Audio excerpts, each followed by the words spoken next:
What's it do, Nick? I never had the courage to find out. Had the ticket for years. And I wanted to try, but, I guess I was afraid it wouldn't work. See, I was your age. Houdini was like a god to me. But what if he was faking? And then again, what if it did work? Okay, right off now. Let's go.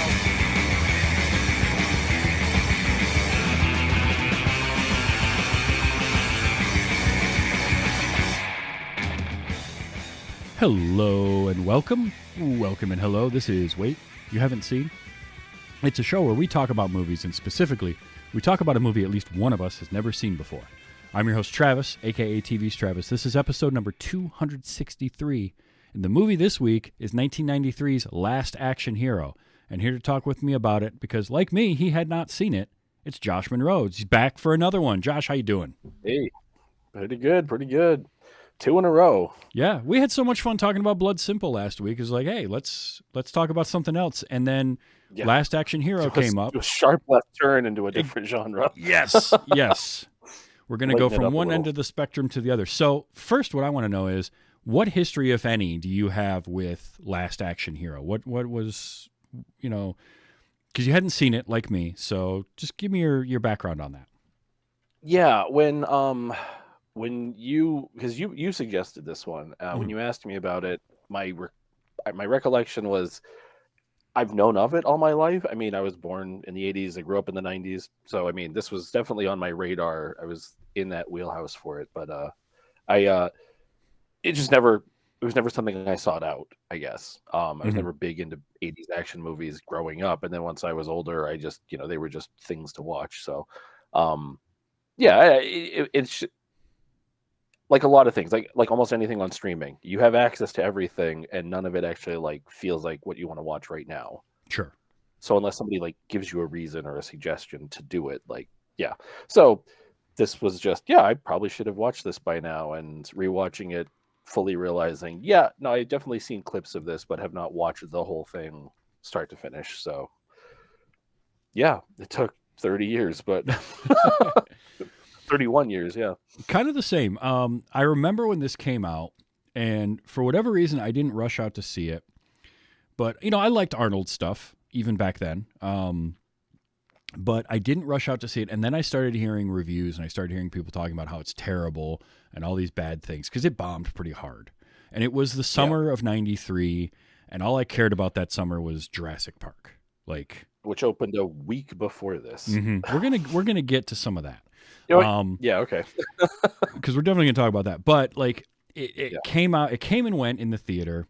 It didn't last that long, and then I sort of bought the press behind it not being good for years. So it was one of those that I just never sought out because I'm like, that's the Arnold movie that nobody likes. I'll stick with my Terminator 2s and my True Lies and all the stuff that was around that I really liked. And I'll be honest, I'm kind of mad that I did that because, like you, it took me 30 years to watch it. And I knew about it. I knew it existed. I'd seen plenty of clips from it. I'd heard bits and pieces of it, but I never took the time to fully watch it. And then in the last, I would say 10 to 15 years, I've heard a lot more good things about it. It's grown that cult following in sort of home video of people like, no, this is actually pretty good. And the worst part about it for me is I like John McTiernan so much. I love his movies. He had one of those careers that, because he hasn't made anything since 2003, I think. And there's a whole reason for that. There was some legal issues he got into with some surveillance on his ex-wife, and he actually spent some time in federal prison, I think, over that. But his movies have always compelled me and been really good. So most of them I have really enjoyed, but for some reason I just never watched this one. So it was nice I kind of had it on my list of got to find somebody who either loves this movie or hasn't seen it and wants to talk about it. So when I brought it up to you and you're like, wow, I haven't seen it. I was like, you want to do it? Here we are. So yeah. First Blood. So it sounds like you enjoyed it watching it for the first time. Yeah, I I threw it on the other day. I live in Maine. We had a big snowstorm midweek, so didn't have much going on. So I threw it on and just had nothing. Like when you're cut off from the rest of the world, like we have a generator here, so we had power at least, but I didn't have internet and all that. But anyway, so it was just one of those, like, the stores are closed because there's no power. You can't really go anywhere. So like, it's not FOMO. There's nothing happening I'm missing out on. So I could fully just detach and absorb the movie. And as I'm watching it, didn't realize until after the fact that Shane Black worked on the script, but totally makes sense. Yeah. But as I'm watching it, like, when you hear lines of dialogue and like you can tell it's exposition, but it's being delivered very intentionally and they're aware of it because it's part of the joke.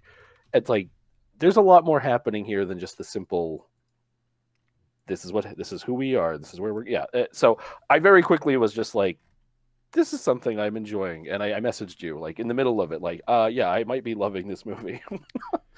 And I'm glad that it stayed consistent throughout the movie. I enjoyed the whole thing. So, yeah. It did. So, okay. So, John McTiernan directed this. Zach Penn and Adam Leff wrote the original treatment for this, the original screenplay. And they were fresh out of college when they wrote it. Now, Zach Penn has gone on to write story and or screenplay for a few things that you've probably heard of. He did Ready Player One. He did the script for that. Mm-hmm. He wrote the original story that became the Marvel's The Avengers. Same thing with X2. Incredible Hulk was his, the Edward Norton version. Free Guy he just did a couple years ago. So like he's done some stuff, but this was the first thing that he did. I think it was fresh out of college. Him and Adam Leff, they had this idea of let's do a send-up of the 80s action movies. And so they originally called it Extremely Violent, I think, or Extreme Violence, one of those, something like that. And shopped it around. It got picked up by Columbia. And then Columbia gave it to Shane Black. And what I love about that is, like, Shane Black was one of the writers they were lampooning in writing their script because he had done, Lethal Weapon and all that kind of stuff. And then he gets the script to work on it. I think that's brilliant. But it also works because it's like he knows it more than anybody else. Like, yeah, because I read a quote from, I think it was Zach Penn saying that it takes somebody outside of that genre in order to write a script like this. And I disagree with that, in some ways, because I think that somebody that's inside of that world, like a Shane Black, with the right mindset is perfect for this. Yeah. It's being why on the outside gives a better perspective, but you don't get all of the nuance and intricacies that you have being within that genre itself. Absolutely. I've said this a lot. Parody and satire work best when it's from a place of love and admiration for the source. So Hot Fuzz is my gold standard for satire parody of a lot of things, because Edgar Wright, Simon Pegg, Nick Frost, they loved those cheeseball 80s action movies, those Point Breaks, 80s, 90s movies, right? The Bad Boys and all of that. And so they worked all of that into Hot Fuzz and made such a good buddy cop / romantic comedy that it's amazing. And that this movie, honestly, Last Action Hero, helped pave the way for that, because, and I think that's what hurt it when it came out, is it had a troubled production. So Zach Penn and Adam Leff write this script. They send it off. It gets picked up. Shane Black works on it with his writing partner for a little bit. There was other script doctors involved. William Goldman was involved in working on this script at one point at the behest of John McTiernan, which is crazy to think about, like, that name attached to this script. At first, I was like, no way. William Goldman? But I could see that. Carrie Fisher apparently worked on it for a little bit when because she was a big time script doctor, especially in the 90s. Yeah. So, there's people kind of trying to work on it, punch up the dialogue a little bit. It changed a lot from what they originally wrote. Like, I guess in the original version, the character of Nick in this, which is played by Robert Prosky, was like a demon almost, or some sort of like devil creature. Yeah. I'm kind of read the same research. a little bit of it. Yeah. And I'm glad they moved away from that. because I think that it works better doing this. Yeah. I started to rewatch it this morning, and when you get to that first scene and Nick's in the theater, and I'm like, there's like, if the music was different, you could maybe get like an air of sinister devilishness out of him. But Mhm. I'm like, it's a hard sell. Plus it feels like they're trying to really, the way they have it now, they've really established the cold, hard, concrete nature of the real world Mhm. versus the movie world. So having a supernatural element outside of just the ticket in the real world, I think really would have offset that contrast. So Yeah.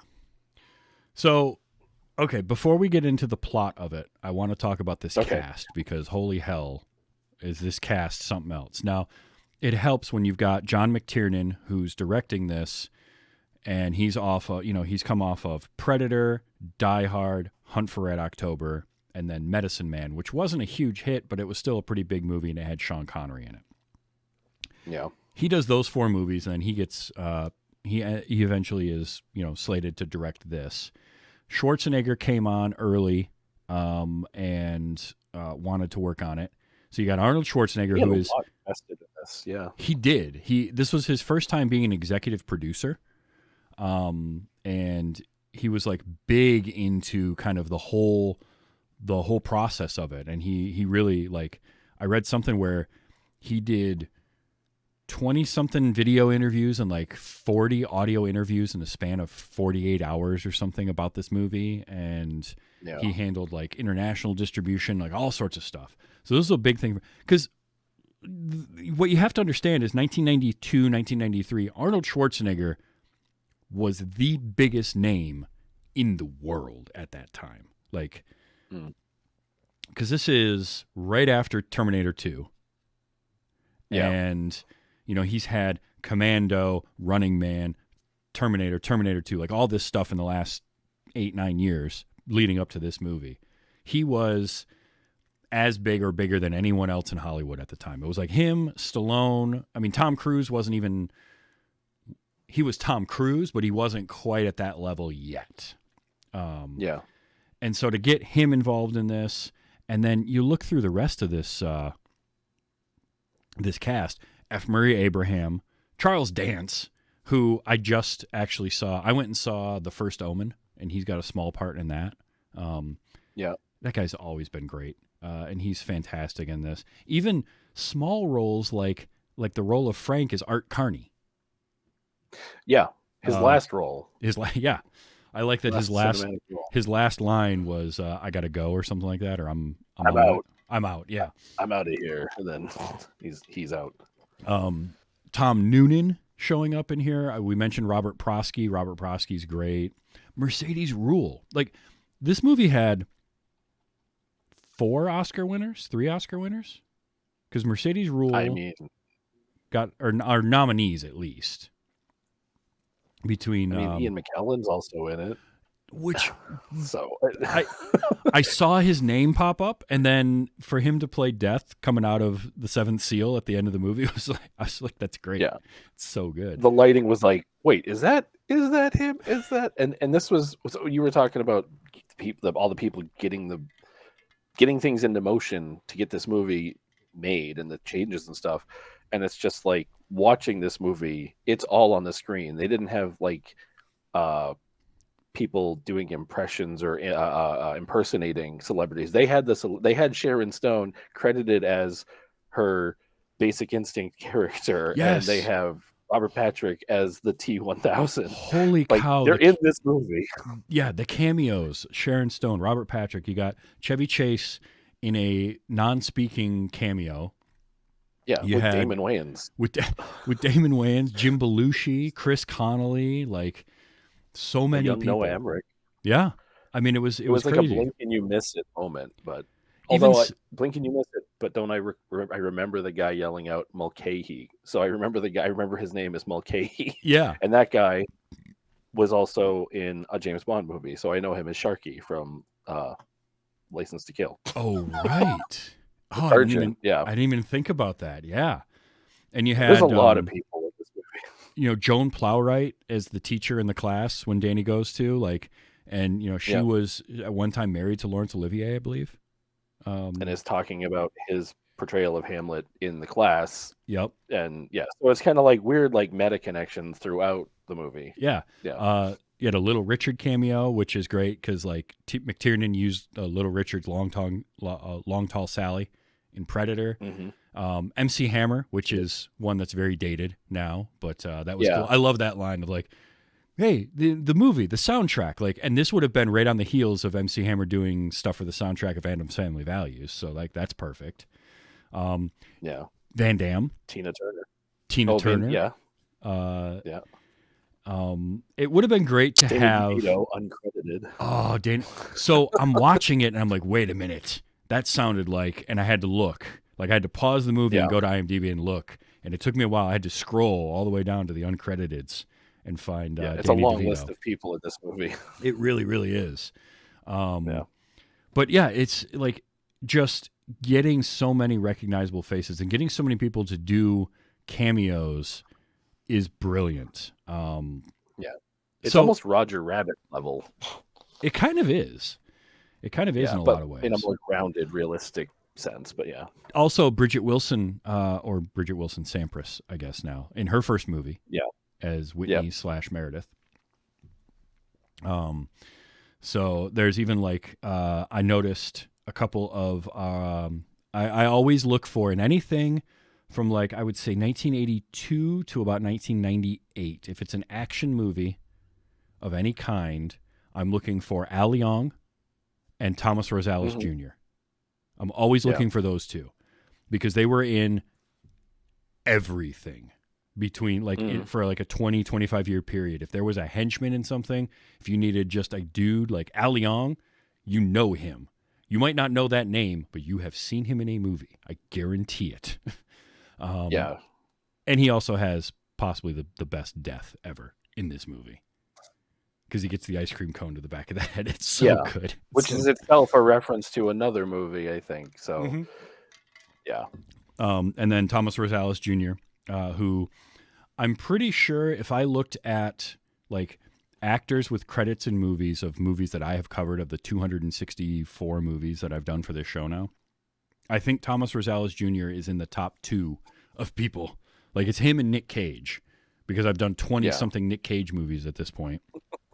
And Rosales just shows up. You had your thumb on the scale a little bit for Nick Cage, though. Yeah, I did. That's true. But Thomas Rosales Jr. just shows up in he showed up in a movie with did you see the Gerard Butler movie Greenland from a few years ago? No, I know of it, but I haven't seen it. Yeah, he showed up in that, which just was crazy. I was like, okay, this dude's still working. But yeah, this cast is just so much fun, and it is one of those movies, both because of the meta nature of it, but also just the time that it was made, that you see all sorts of people that you recognize and stuff. And one of them, this was my favorite one. Now, of all of the cameos, of all of the small parts, my absolute favorite will be noticeable by about 4 people, and that I'm fine with that. And that is I love the gag of the desk sergeant telling everybody in the police dispatch, who their partner is, and it's the buddy cop partners. That's just ridiculous. And that running gag that went throughout the movie for a while. And when they say, "Hey, whoever you're paired with the rabbi," and then this rabbi comes up.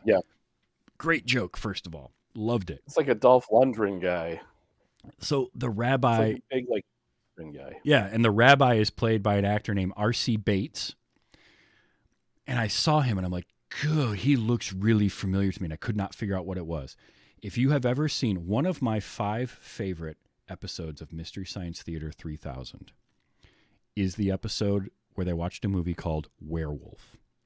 I don't know if you've seen that one or not, but it does have Charlie Sheen's uncle in it. It's not Martin Sheen. It's Martin Sheen's brother. Okay. Steve Sheen. It is Joe Estevez, actually, is who it is. Yes. Okay. But it's also... He's in a few. Yeah. So it's this movie called Werewolf. It's ridiculous. is absolutely horrible. It was an amazing episode of MST3K. In that movie, there is a character named Sam the Keeper, and he's this big burly dude dressed in like he looks like a militia member in all camo with a big burly beard. Okay. He's played by R.C. Bates. R.C. Bates is the rabbi in this movie. I don't know why, because I've seen that episode of Mystery Science Theater so many times, I recognize his face. So just that glimpse of him, I'm like, oh. And then come to find out, and I thought this was just extra cool. That dude grew up in a town an hour away from me, in this little town called Houghton Lake, Michigan, which I've been to many, many times. So that was just one of those, like, seeing him and recognizing that face was like, all right, come on, that's cool. And I didn't even mention, like, what's his name? Anthony Quinn is Vivaldi, is also in this. Yeah. So it's just a great cast. There's so many great people in this cast. Starting right up, I mean, the first notable faces you see, you see the lieutenant obviously yelling outside. Arnold comes in, and then once you get inside, if you ask me who my favorite actors were, I don't know that Tom Noonan would jump right up to the top. But whenever I see him, I always light up a little bit because he's great. And seeing him in the Ripper makeup and everything was just like, yeah, you know it's him. It's like a Doug Jones. It's like it's him, but it doesn't look anything like him, And so once I saw Tom Noonan, I'm like, well, he's in this movie. It's going to be good. And then from there, it was like the bar was set and it just kept going. I was like, and then they bring Tom Noonan in later as Tom Noonan at the premiere. So it was like, oh, they actually, yeah. My first two notes while watching this movie were those fake teeth, followed by also I love Tom Noonan. Yeah, like Tom Have Noonan. You seen Tom Noonan? Oh, go ahead. I just love him in everything, and he's one of those actors that he's there with like an Anthony Hopkins for me, where like I'm always waiting for him to break bad in a movie. Yeah, because he's just got that look about him. They're Made of Meat. I haven't. So it's a poem that I believe it's a poem, but then it was shot as a short. And Tom, it's basically two extraterrestrials meeting in a coffee shop, and they're trying to discuss the state of the human race. And it's like, they're made of meats. Like, what do you mean? Like, they are made of meats. Like, so it's an interesting. I really am not doing it justice, but Tom Noonan is in it, and it's great, and it adds that level of like eerie, under the skin uncertainty, like something could slither at you at any moment, kind of, but also comforting. Because I don't know, it's one of the things that I very much know him from, and that's my reference point for him for the most part. So I'll have to check that out. I mean, when I think of Tom Noonan, like the first couple of things I think of are RoboCop 2. He was in that. The Gift, I think it was. The Cate Blanchett one. Yeah, it's either that one or there was The Gift, and then there was another one with Jack Nicholson that was right around the same time that I get conflated with it. It's not The Gift. Anyway, he's in one of those, and it's kind of the same thing where he's one of those characters that you just don't trust. Yeah. But like just Noonan is just great. He's just got this presence. Also Monster Squad, he's in that as like the Frankenstein monster. The Pledge, that's what I'm thinking of. That's what he's in. He's in The Pledge. But yeah, Noonan is one of those actors. Look, if you've listened to this show long enough, my list of like I'll watch in anything actors keeps growing every episode. But he's one of them.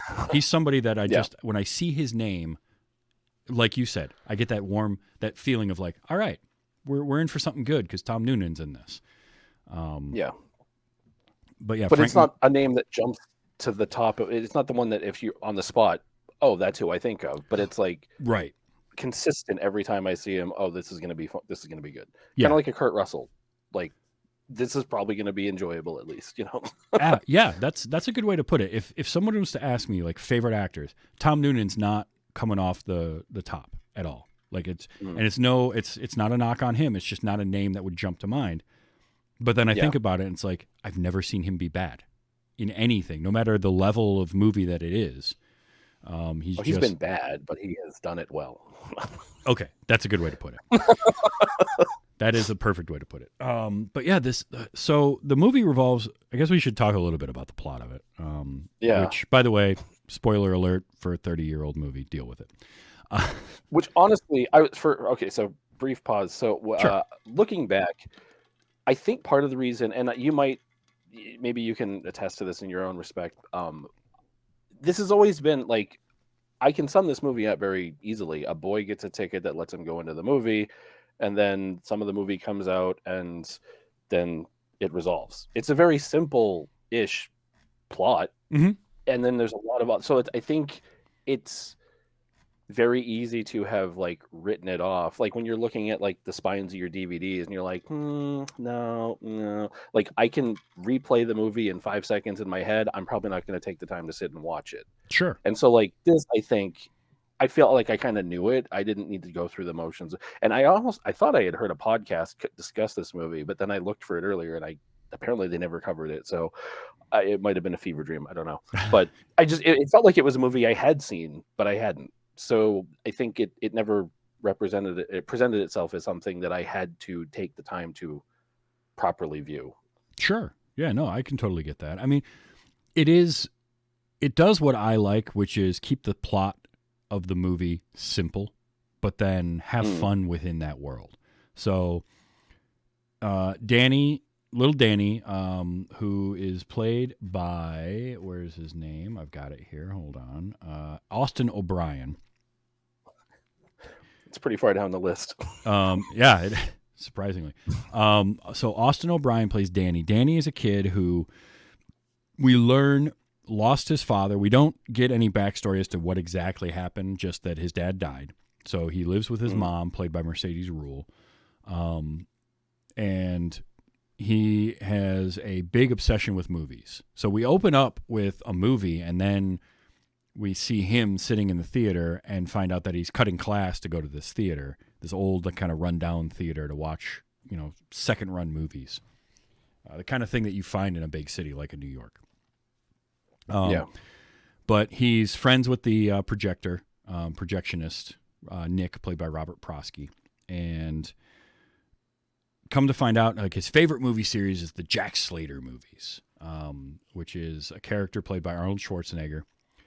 And Nick tells him, hey, I've got a copy of the new Jack Slater 4. I'm going to be doing a test screening of, if you'd be interested in coming to see that. And immediately as I'm watching this, I'm like, well, number one, identify with this kid, because that would have been me. Like, I would have been all about, if I had the ability to go to theaters like that when I was that age, I'd have totally done it. Because that would have, and like how excited he was sitting there watching those movies. Like, that's how I felt watching movies at that age. Even now, to an extent. Yeah. So then getting offered to see like a movie before its release, hell yes, I would have been all over that. So he gets to go to that, but let's see. Something happens at home. Oh, he gets robbed at home.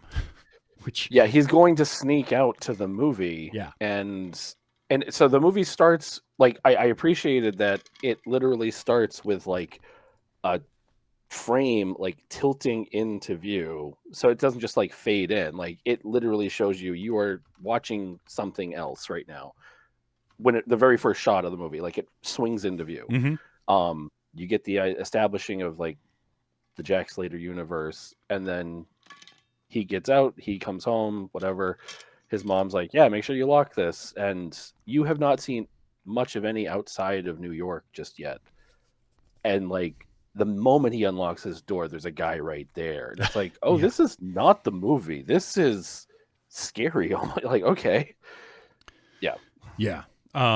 So he eventually ends up at the theater. I did like the he gets robbed then. Because he was from the police station. He was coming back from the police station after. Which was one of those things like, okay, I'm going to park my brain here, because he's at the police station and they just called his mother to tell her about it, but she didn't have to go to the police station and get him. It was just, you can go home. And my thought was like, even in the early 90s, they would have made her come pick him up. Like, Yeah.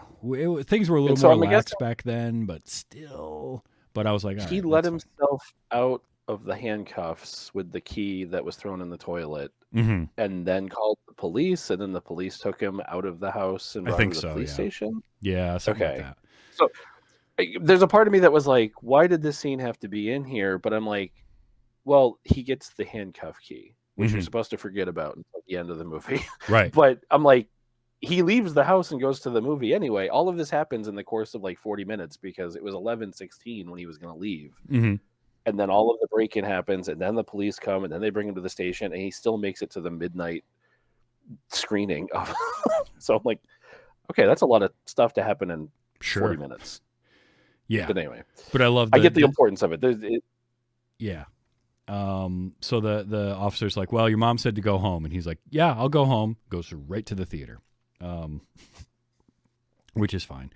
So Prosky, Nick is like, I all will right. say, from an emotional standpoint, if you've been at home and somebody broke in, and now your mom's not home, like the next point of comfort or haven that he has is the movie theater. So like one could argue it was only natural for him to go there, but Yeah. I don't know. Absolutely. Anyway, No, it makes sense that he would do that. What my whole thing was like, as I'm watching Yeah. this, logic brain was like, no, the police would have made her leave work to come pick him up. yeah, oh yeah, But like movie brain is like, nah, it's fine, whatever. And he immediately goes to the theater. I'm cool with that. Like, I don't have a problem with it. Mhm. And he gets there, and I love Robert Prosky in his usher's uniform. He's really playing it all up. And it was great. Yeah. And he pulls out this golden ticket that he tells the wonderful story of when he was a kid. He saw Harry Houdini at this theater when his dad owned it. And he gave him this golden ticket, and he tears the ticket, and it's supposed to have some magical powers. Now, I think deep down, Nick is like, whatever, this is just fun. I'm just going to have fun with this kid. But I love even just the subtleness of like when he tears the ticket, there's just that little bit of magic, that little bit of visual effect that they put on it. And Yeah. so Danny goes in to watch the movie, and we've already established that Nick, as the projectionist, will fall asleep during the movie. So, which is great because it's one of those writing things that you establish that early, and then when all of this happens, for him to be asleep the whole time, you don't have to think about that. You can just be like, oh no, that makes sense. You can mention it afterwards that he was asleep. It's fine.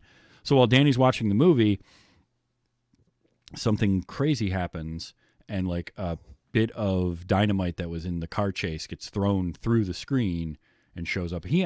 So Danny ends up inside the movie, which again, if I were Danny, I would have loved that, right? Like at that age, to be suddenly in the movie universe would have been awesome. And so he ends up inside the Jack Slaterverse, and then we get him just in this world for a long time, and he knows everything about it. And from what I understand, originally the idea was that this was a little more hard-edged, and I love the world of the Jack Slater universe and this movie universe that he goes into, because it is absolutely 100% just a deconstruction and a breakdown of everything in Hollywood.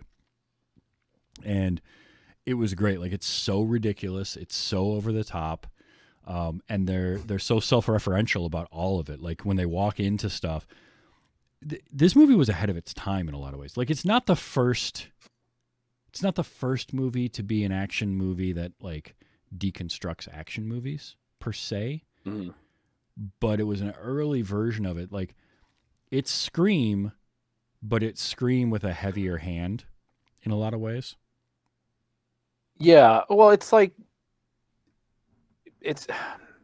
Scream, but it just dipped its toes into because I think the going in and out of the movie allows it to maintain like that bridge aspect. Like we're not fully in this. Scream was placed in our existence, and they have the information that we know, and then these things are happening. And then now, as you watch the later movies, the Scream universe is like not our universe. It is like its own separate sub-universe where they still have the same rules, but that first movie, it worked because and I think it kind of had like one foot in each side, like which the real world and the movie world. So the back and forth, which gave them ample material to work through, without committing fully to one. Yeah. Yeah, no, I absolutely. lost my there, but yeah. But I love that. I like that there is a very distinct difference between the New York that Danny lives in and the L.A. that Jack Slater occupies. Like when you go into the Jack Slater world, everything's very colorful. It's very bright. It's all during the day, and it's very almost plastic and fake looking. Like all of it. Like when they're walking around the police station, you know it. I love the line where Danny's like, I was just in a police station and it looked nothing like this. That's great because like it's true. You watch a movie and the movie version of whatever you're watching is completely different. But we're watching the movie and now we've seen two versions of it and neither of them. Yeah. Anyway. Yeah. Oh yeah. I mean, there's layers to this movie. Like honestly, I could see rewatching this a lot to pick up on stuff that I missed this first time through. Apparently there are gags or Easter eggs or things in like 230 something shots in the movie. I think I read like almost every shot in the movie has like a reference or a something. This is IMDb trivia. Take it with whatever grains of salt you have. Sure. But I would believe it because there's a lot of stuff in there, like little Acme signs and little nods to other things and. Yeah, so. I did read the same thing where they were like, yeah, there's gaffes and gags in everything. Yeah. And like, you know, they make fun of and they poke fun at their own movies, at their own stuff. Like it's incredibly meta. And I love that about it. I love, because well done deconstructive satire is really, really good. And for... You know, to poke fun at like Arnold poking fun at himself goes a long way. Arnold Schwarzenegger. Oh God, that was so good. Calling himself keeps messing up his name. Well, and I may have captured some of that, so that'll come up later. But even like making jokes about Die Hard and McTiernan having directed Die Hard, or whatever it is. I love the whole thing about F. Murray Abraham's character ultimately is not in this movie for any purpose other than a joke. Yeah. And it's great. Oh, it's so good. It's so good. It's a big name actor. It's like, oh, we've got, Orson Welles and he's just going to play like the valet. Yeah. No, it's perfect. I mean, it's great. You get F. Murray Abraham and you're right. His character exists for a joke, and the joke is great, and the joke then gets paid off, which is even better. But do you also think that he's going to turn around and become a villain halfway through the movie?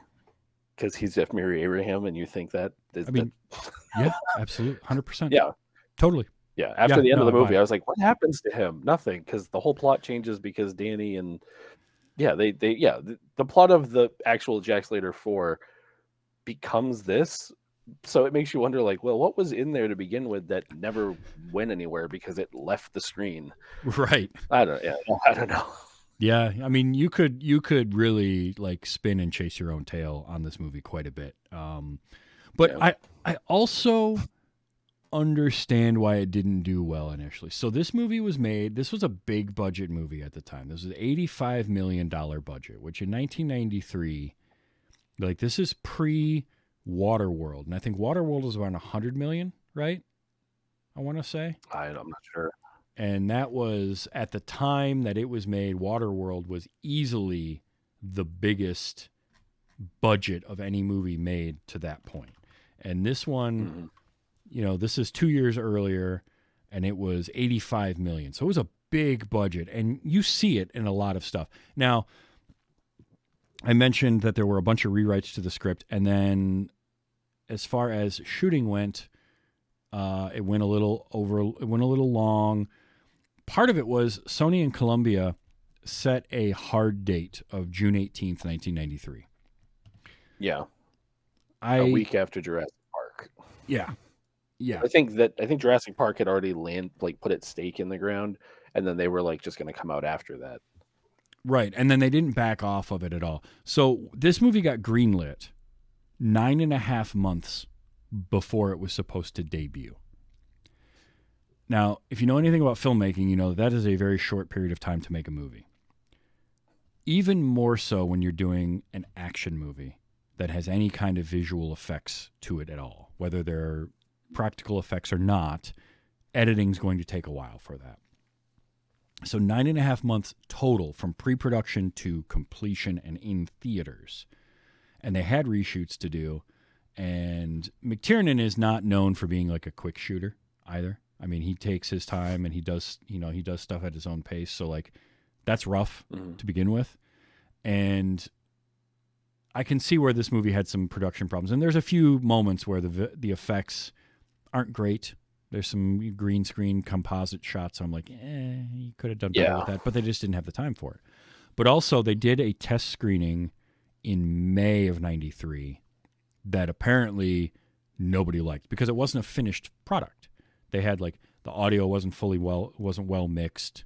And it was a 2 hour and 20 minute version of this movie. Now, this final product is 2 hours and 10 minutes. Like it's not short. And that's a long time for an action movie, especially 93 for an action movie. But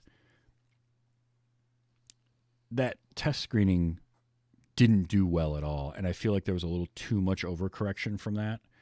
And coupled with it's a PG-13 action movie, which Arnold was more known for R-rated action at this point. Yeah, but he was pushing for this to be PG-13, I think, because he wanted was a younger. He wanted to be. And he's always been like one of the things I've learned about Arnold Schwarzenegger over the years. That dude is just a giant ball of cheese. Like he just loves the cheesy. Like he loves his cheesy one-liners. And comedy. Hearing and him say, well, because there was when Tina Turner and them are there, and the guy's like, "Oh, I work with the governor," and he like punches him. He's like, "Tell me when the governor gets here." Mm-hmm. And then later he says California, and I'm like, "Wow, these were two words that we've long heard him." I mean, we're at the point now where it's like, oh, right, I remember he was a governor at one point. We're that far from it now. Yeah. But it's funny hearing those words in this, like, well before that ever took place. Like, this movie hits you differently. It's weird. It kind of does. The line from Prosky about politicians was a good one because Arnold becomes a politician. But, like, I understand how this movie didn't do great because if you come off the back of, if you're an Arnold Schwarzenegger fan in 1993 of his movies and you watch this, it's a little like there's something missing from it in what you're hoping to get. You're hoping to get that R-rated, bloody action movie, and you don't quite get that. But also if you're a fan of his like comedies, like he had done Twins at this point. I don't think Junior had come out. I think that was the next year, right? No, that was later. Yeah. Yeah. So, but he always loved doing that kind of stuff. He loved the comedy. Mm-hmm. Kindergarten Cop had come out. So you sort of had that mix of stuff, and it's like, but he's good at all of that. And I think we didn't appreciate how funny Arnold could be at that time. We kind of put him in this box of like, no, he has to be serious. But he doesn't. He can be goofy. And I think him just being this giant muscle-bound goofball would work so much better now than it did in 1993, which is why people appreciate this. So Conan O'Brien has a podcast. Conan O'Brien Needs a Friend. Yeah. They did a thing this last summer. Dana Carvey and Kevin Nealon, who did Hans and Franz on SNL. Yep. Back in the 90s, they had written this Hans and Franz movie, and the whole thing revolves around Arnold. And they actually had Arnold, like they did a read through of scenes of the script during the summer, like a special like 3 or 4 episode little arc that they had. But then Arnold was on the podcast and they was talking. He's like, I wanted to make that movie so bad. Oh, it was so great. It was like it's worth listening. If you're an Arnold fan and you're talking about Arnold loving comedy, those are right up there for you. Like listen to those episodes of the Hans and Franz thing, and then that Arnold episode at least. You get a good idea of his sense of humor. He can take a joke. It's funny. It's one of those things, like, it's like when you see an interview with heavy metal musicians and you find out they're just like nerds that play this dark, heavy music, but they're like theater nerds that do it. And you realize, yeah, they play this music, but also like they're not what you would initially think they are, right? Arnold is like that. Arnold is just this big muscle-bound goofball who loves just smoking cigars and making wisecracks, and it's wonderful. Yeah. And I love seeing interviews with him. One of my favorites was him talking about Andre the Giant and going out to eat with Andre. And they were really close, weren't they? They had a good relationship, and his story, look, it's a story. It's fine. But his story was that they were working on, I want to say it was one of the Coen movies, and he took him out to eat, and he wanted to pay, and Andre was like, "No, I pay." And Arnold was like, "No, let me pay." And he's like, "No, I pay." And third time he said it, and Andre, the way Arnold says it is, Andre picked me up, set me on top of a credenza, and then went off and paid the check. Yeah. And it's just wonderful. Like, you just love hearing these stories from Arnold Schwarzenegger. So for him to have this knowledge and this idea that, yeah, I'm a little bit of a cheeseball and I'm fine with that, and like leaning into it is great. And he's having fun in this movie. You can see the fun he's having in playing this character of Jack Slater and playing like this meta version of himself at one point, and just all that. Which comes through, like him, Charles Dance, everybody is for it being a rather supposedly troubled production. I feel like everybody was having a really good time making it, and it shows on screen. Yeah, they all appeared to be invested in what they were doing, wanting to be there. Like, especially how short and minimal so many of the little things are. It's like, a lot of times you can't get an actor to stay around to do the coverage of the person they're having the conversation. It's like, well, we're going to record the other angle, so we need you to stand here so we can see the back of your head. It's like, no, get somebody else to do. And it's like in this, people were showing up to just like, "Hey, boss," and then like take off. Like, all right, you get your check, but they wanted to be there. It was fun. I don't know.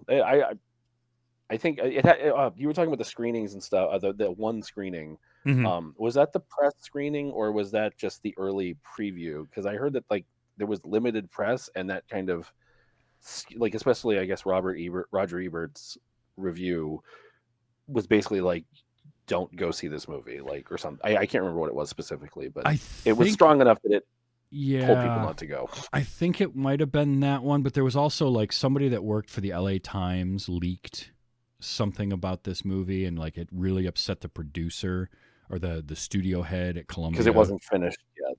Yeah, because it wasn't. Yeah, finished. I think that was the original preview. Yeah. So it's unfortunate, right? Because I feel like, again, this movie was just ahead of its time, and part of it is McTiernan is not a comedic director. So some of the other directors that were in line for this were like Robert Zemeckis and I can't remember who else, but like directors that sort of did these more self-aware movies in some ways, like Zemeckis doing Used Cars, doing Back to the Future. And McTiernan was a little more like serious, but the thing with John McTiernan is he gets it. Like, he gets the ridiculous nature of what he's making, and I love that about it. And he's just got a very dry sense of humor.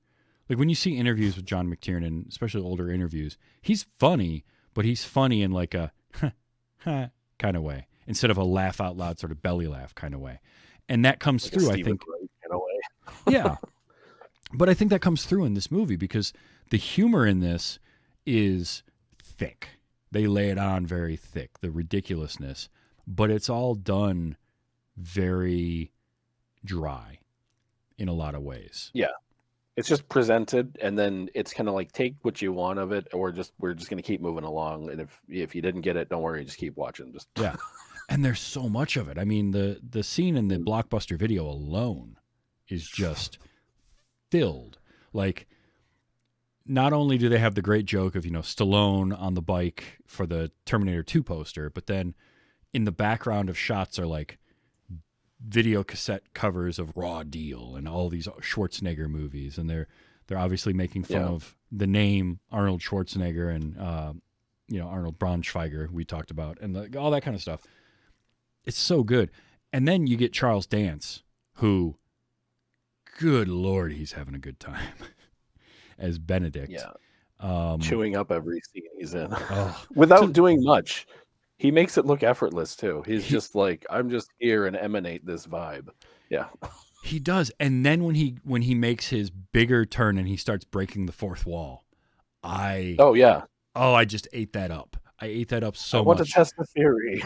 Oh, okay. Well, he's testing the fences. In a sense, Charles Dance was the Tyrannosaurus Rex of Last Action Hero. Yeah. And once the lines go down, then anyway.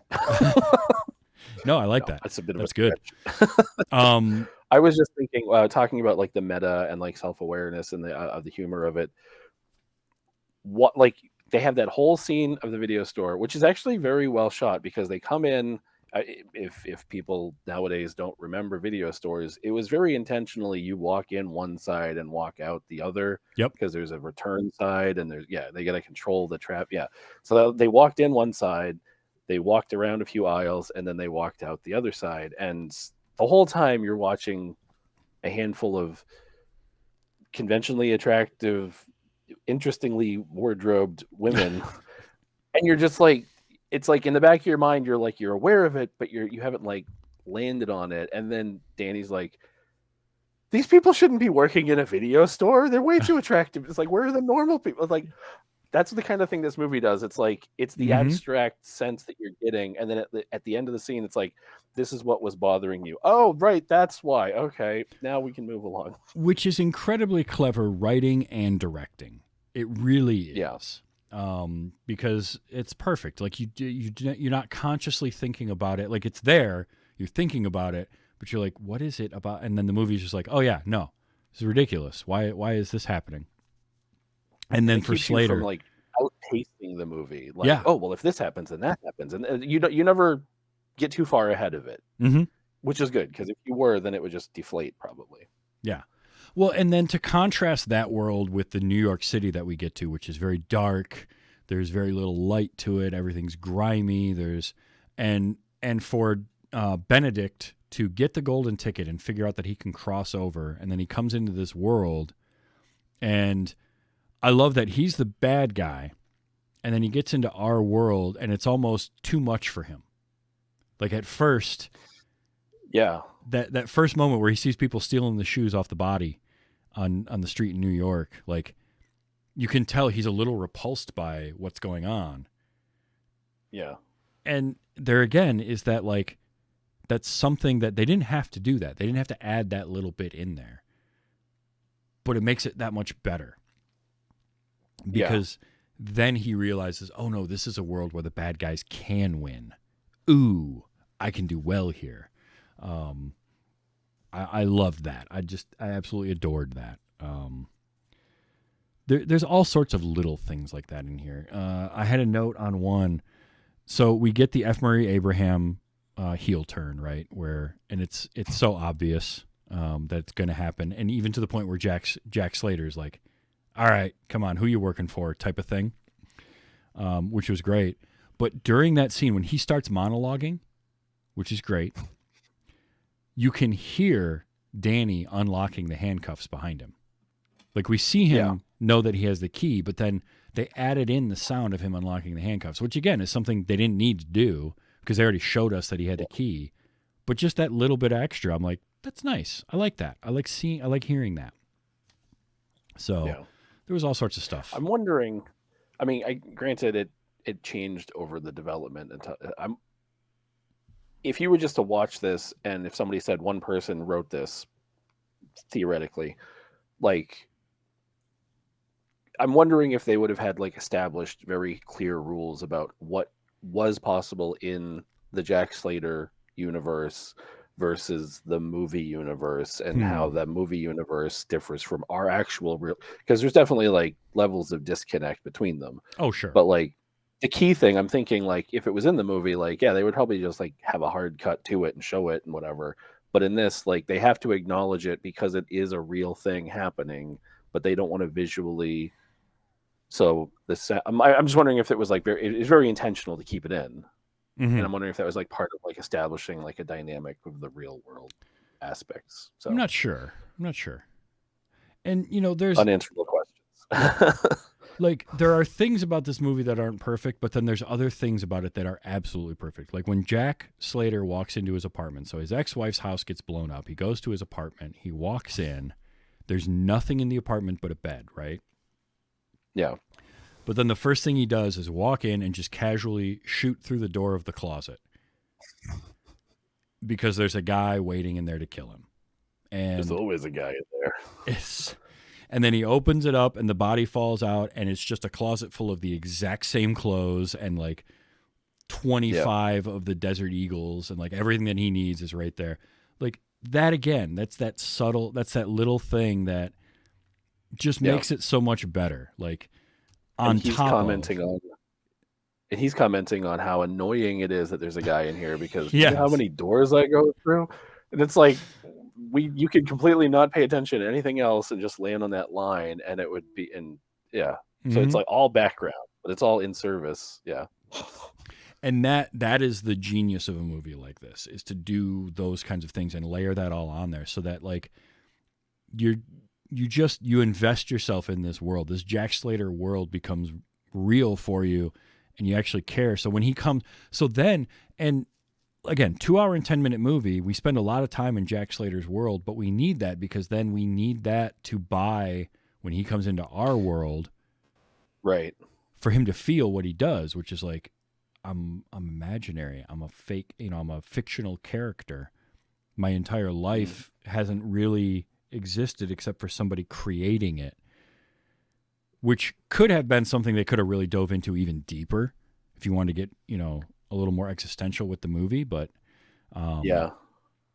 which I think if you had made this if this were a 6-episode Netflix series, there would be the entire episode where Jack Slater goes through that existential crisis of like coming into the real world.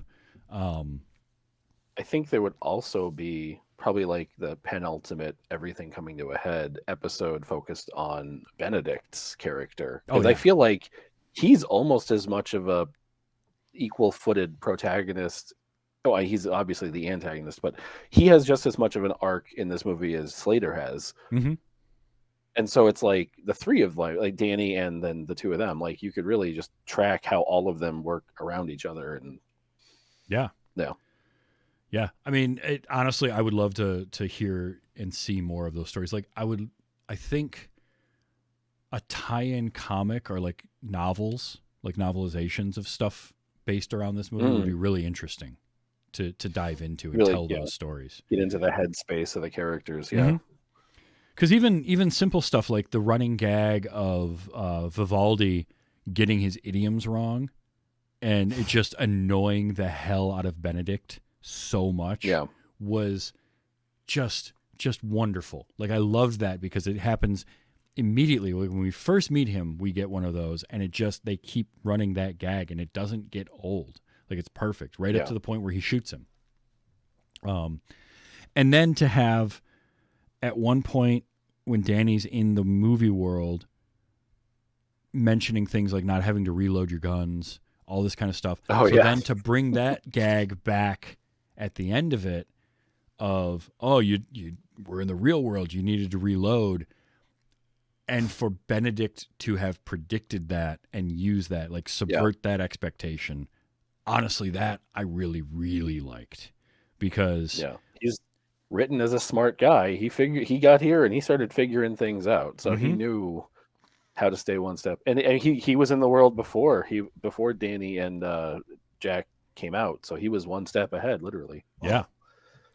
And there again, that's the type of clever writing and clever directing that a lesser movie would not have. That particular line of like, no, I just left one chamber empty. Like that's really good. So no, I just like everything. Everything. But when the Ripper came out, he just played as the Ripper. Yeah. And then even when Death came out, Yes, we should be taking that as this is a personification of death from the seventh seal, not just death in general. Mhm. But it works as that. Um, but it's like just watching the interactions of the characters that came out, seeing all of the things that Benedict goes through. Like you really see how well of a character he was written in the Jack Slater movies almost. And even if it's just to keep him ahead and they don't really explain it, he still has that functionality in his brain when he Yeah. comes out. So it's just what he would do. Mhm. So it's like Sherlock Holmes. Like I'm almost annoyed that I keep thinking about stuff. Like I don't know. Yeah. Oh, so I mentioned Al Young and Thomas Rosales Jr. checking those guys Yeah. off the list. There's another one, which is it's a John McTiernan movie made before 1996. Anthony Peck has to show up. He was in like every McTiernan movie up until Die Hard with a Vengeance. That was his last one because he passed away shortly after that. He was always a side character. He was like Ricky in Die Hard with a Vengeance. He was like young cop in Die Hard. But he's a face. Again, if you've watched any McTiernan movies, you've seen the dude, but you don't know his name. And I happened to see that in my notes. Like, oh, Anthony Peck, check. I even love little gags like, or little things like when they jump the car into the L.A. River. Which is a set we've seen. You know, it's a location we've seen in so many movies. When they're driving, yeah, exactly. But when he's driving out of that, and you see that Toyota van come flying in there, not when it flies over, not with the kid when it flies over and explodes, which was also very funny. I know. But on the bridge. Yeah, the first time it's coming in, and my note was like, they really drove a Toyota Previa like that. That's impressive. Yeah. Because I've been in one of those vans. They shouldn't be able to do that. You talking about with the chain gun? Yeah. Yeah, there's that. Yeah, they swing it open.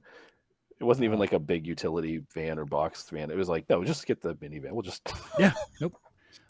So many like movie tropes, like, you know, vehicles bursting into flames in midair just because, which is great again when Arnold comes into the real world and he shoots at the taxi and it doesn't explode. And he's confused. And he's like, this never happens. Like the taxi must be bulletproof. Was wonderful. Also in the Jack Slater world, ridiculous product placement. And it was like that's the type of thing that I'm sure I caught like 10% of it. Yeah. I like that. I like movies that do that. Like we're gonna carve out like a 2-minute section where anything goes, and we can just stuff all of our product placement in here, and it won't affect the rest of the story. We can just bury it, get our money, and keep moving. By the way, I saw Godzilla X Kong: The New Empire. I went and saw that a week and a half ago or something.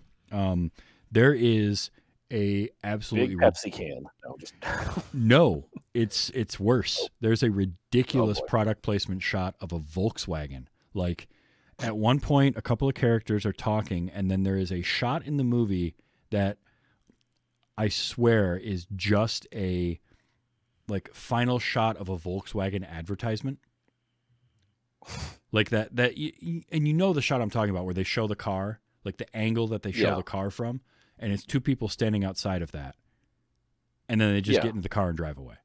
And it holds a little longer than it normally should. Yes. Yeah.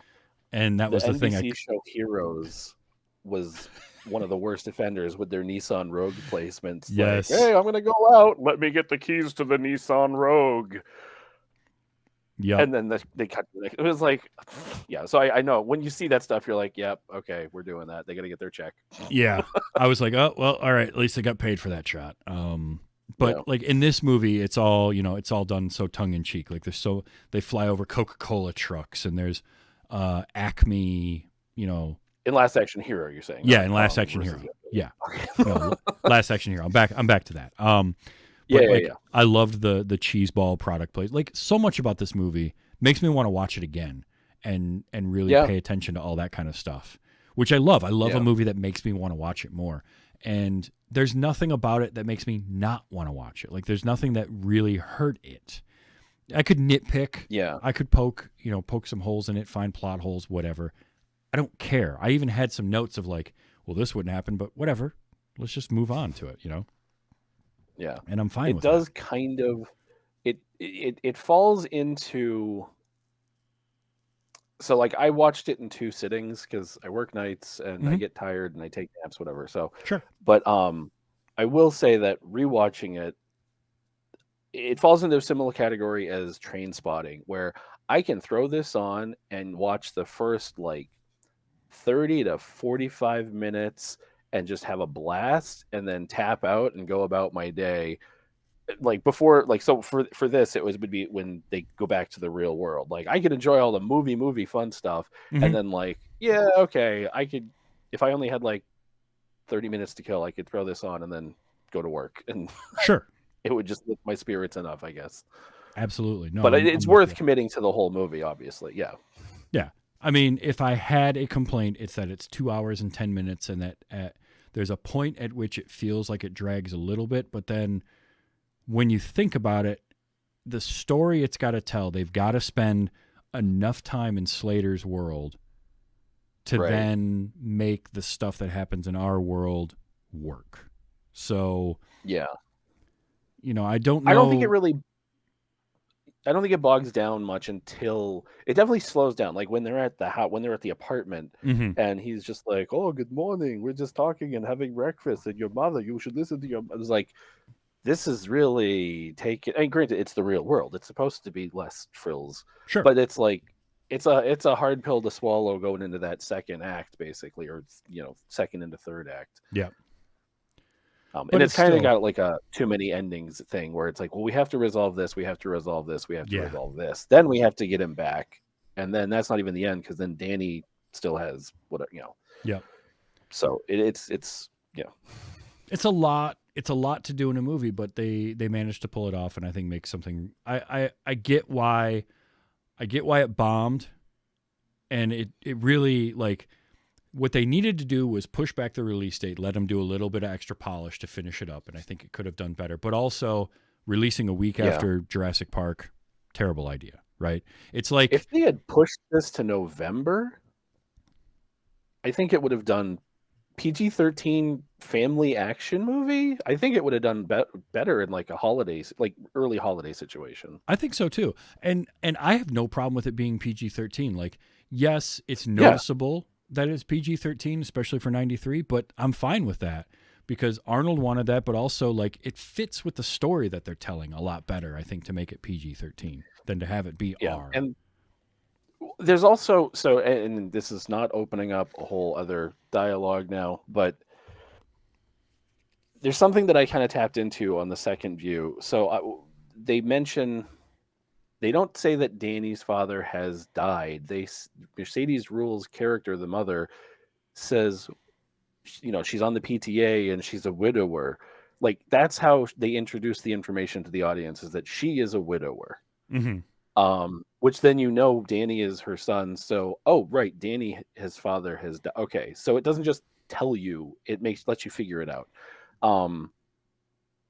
There's a part of me that, like, watching it the second time, I was thinking, okay, so there's a bit of coming of age, dealing with death and life and maturity, and it's like, yeah, in the movie world, the Jack Slater world, it's kind of like an adolescence where like the rules don't apply as much, and then now you're back out in the real world and it's gritty and things can hurt you, and he's coming to terms with a positive and a negative male figure in Benedict and Jack, and they both will retreat back to the movie world because they don't exist out here and they can't stay with you forever.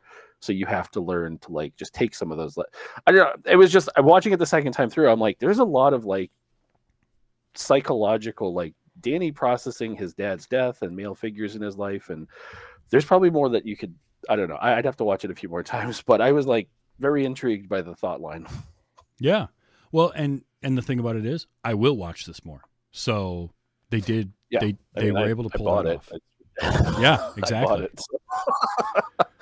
It was only like $12, so hey, why not?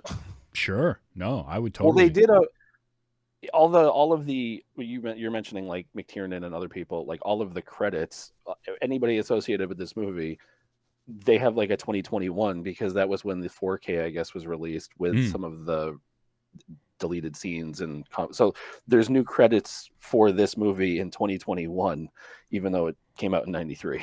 Nice. So Yeah. Also, a very subtle joke they put in here was Jack Slater 4, the movie within a movie. It was directed by Franco Columbo, which was yes, Franco Columbo was a bodybuilder / actor that was friends with Arnold. I love that. I love little things like that. And of course, it's an Arnold Schwarzenegger movie. There are quotes and clips in abundance that I was able to capture from this. I need to play some of these because, oh boy. We're going to start with a line from, so I got some Arnold stuff. I got some Charles Dance stuff. I got a few from the kid, but I've got some kind of miscellaneous ones I'll start with. One of those is an F. Murray Abraham line. I just love the delivery of this. It's called Donuts. Those are government donuts, my friend. It's not easy work. Those are government donuts, my friend. He's there for 2 scenes, and they're both amazing. We start off. He has a pun name. I like that it's like practice. Like, why would his name be practice? Because they have to fit in a joke. Yep. They have to. It's so good because again, there's that layer of in this movie he's given that name, and he's given that name because some screenwriter thought that would be a funny joke to put in the movie. Yeah. So that's good. When we start the Last Action Hero itself starts off with inside the Jack Slater world, and he's got his rooftop confrontation with the Ripper, and I just loved where he tells him you should have gotten the death penalty, right, to the Ripper, and I liked his reaction. Yeah, woulda, shoulda, coulda. Yeah, right. Like that's that Tom Noonan delivery of that is so good. That made me laugh. And then just the cheesy one-liners of stuff like this. That toy can't hurt the boy, but this one can. He pulls up his ridiculous axe. Then do you have the one about just one gun? No, but that moment, again, it's a trope I love. I guess it's hard audio to pull. It's just him pulling weapons out, but yeah. Yeah, but the visual of it, like that trope will never not be funny to me, is the guy with just stupid amounts of weapons on him. Yeah. And that whole bit at the beginning where he throws the grenade and he's like, it's a fake grenade or whatever, and the kid picks it up and then it's a knife inside the grenade. It's very good. Yeah. And it takes way too long for them to deliberate. No, it's real. Yes. Trust me. Like, we've been standing here for almost a minute. It would have gone off. Right. It's a movie. So this is from a moment where, and again, these are these layers I'm talking about. So that we're in the Jack Slater world. The kid says, Danny says to Benedict, if you harm a hair on her head, right, which is classic line. And Benedict goes over and makes it a point to pluck a single hair off of her head and then bring it over to Danny and take it, and he rips it apart, like he rips it in 2 in front of him. That whole bit was great, but it was the sound effect of the hair breaking in 2 that I had to capture because it was just ridiculous. It was this is the sound of the hair breaking in 2. Ting. It's like the littlest guitar string. Bing. Yes, it was so good. Even the sound design people really put a lot into this movie. They did. Well, of course, with the key and stuff. Yeah, like you mentioned before. Mm-hmm. Yeah, they were. Everybody was on their A game here. And I got this line from Prosky because this was just good. This is when he meets Jack Slater. So this is towards the end of the movie, or to middle end of the movie. But Nick meets Jack Slater, and he's telling him all this stuff in the real world that's like not great. And I just like this exchange. Sickness, pain, warts, politicians. You already mentioned it. I know I did. They're twice as bad as anything else. It was the look on his face. Yeah, I know I did. It was so good. It was really, really good. I'm gonna say, okay, one of the greatest things this movie did, and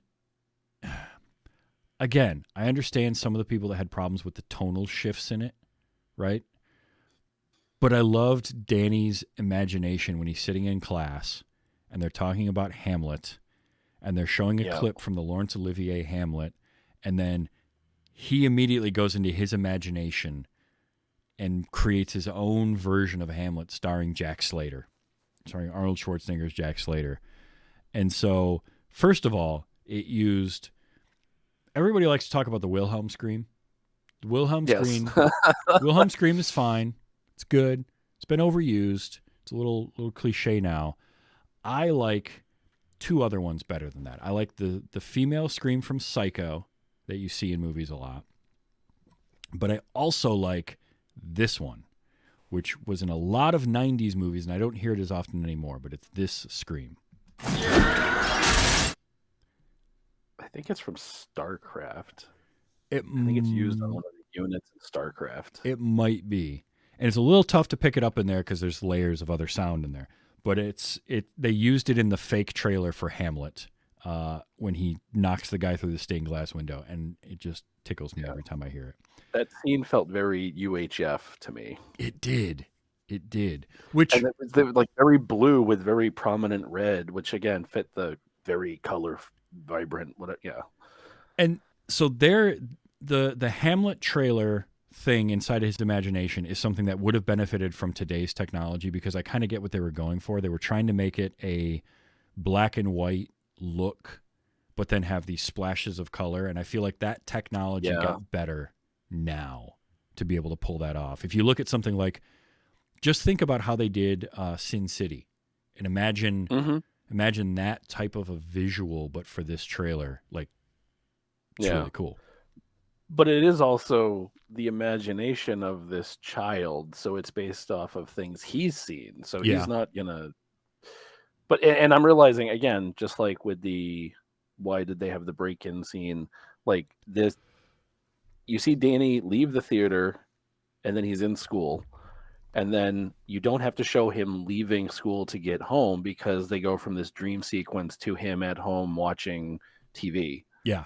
So again, when he leaves the house, like, and sees like the city, like you aren't ready for it. You think you know what you're going to get, but we've only seen a representation of like movie city before this. So it's very well structured. I think I really like how it's built, how it's put together. So I do too.